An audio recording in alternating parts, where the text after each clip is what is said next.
ఏం పని చేసేవారమ్మా? ఆటో వేసేవారా? డ్రైవింగ్లో వచ్చిందా, నార్మల్గా వచ్చిందా? డ్రైవింగ్లోనే. రోడ్డు మీద ఉండిపోతే కుర్రోళ్ళు చూసి ఈ నేటి ఇలా ఉండిపోయారని చూసి అప్పుడు మళ్ళీ పలానా మనిషి అని ఇంటికి తీసుకొచ్చారు. ఎంతమంది పిల్లలు? ఇద్దరు. ఓ ఇద్దరంటే ఎవరు వాళ్ళు? మా మగ పిల్లలే. వచ్చిపోవటం అలా జరుగుతుందా? లేదు, రాలేదు. పనులు అవి చేయరు, మరి ఖాళీగా తిరుగుతారు అన్నమాట. పెళ్ళిళ్ళు అయ్యే? లేదు లేదు.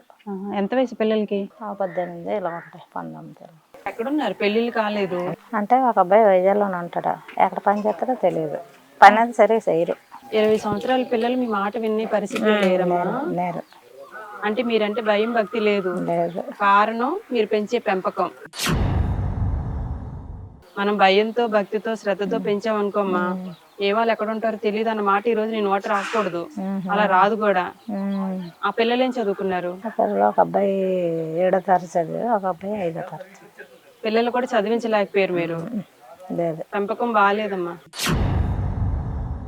స్కూల్కి వెళ్ళకున్నా మీరు ఏం చేస్తున్నారు? మీరు కొట్టో తిట్టో వాళ్ళకి స్కూల్కి వెళ్తే అట్లీస్ట్ తల్లిదండ్రులు ఎలా చూసుకోవాలి, పెద్దవాళ్ళతో ఎలా మాట్లాడాలి, అవన్నీ కొంత జ్ఞానం అనేది స్కూల్కి వెళ్తే నేర్పిస్తారు. చదివే రావక్కర్లేదు, కనీసం 10th వరకు చదివినా వాళ్ళకి బేసిక్ నాలెడ్జ్ అనేది ఉండుండేది. ఈ రోజు మీ చేతిలో లేరు ఇంక పిల్లలు. తండ్రికి పరిస్థితి వస్తే చేదోడు వాదోడుగా ఉండి ఊర్లోనే ఏ కూలి పని ఏదో చేసుకొని మీకు సాయంగా ఉండాల్సింది పోయి వాళ్ళు ఎక్కడున్నారో కూడా తెలియదు అన్న పరిస్థితికి వచ్చారు మీరు. జీతం ఏం తెచ్చి ఇచ్చారు ఒకరోజైనా? లేదు. ఈయనకి బాగాలేదు కదా మందులకి, అమ్మ ఏం చేస్తుంది, ఎలా తెస్తుంది? పెన్షన్ డబ్బులే మందులు వేస్తాం.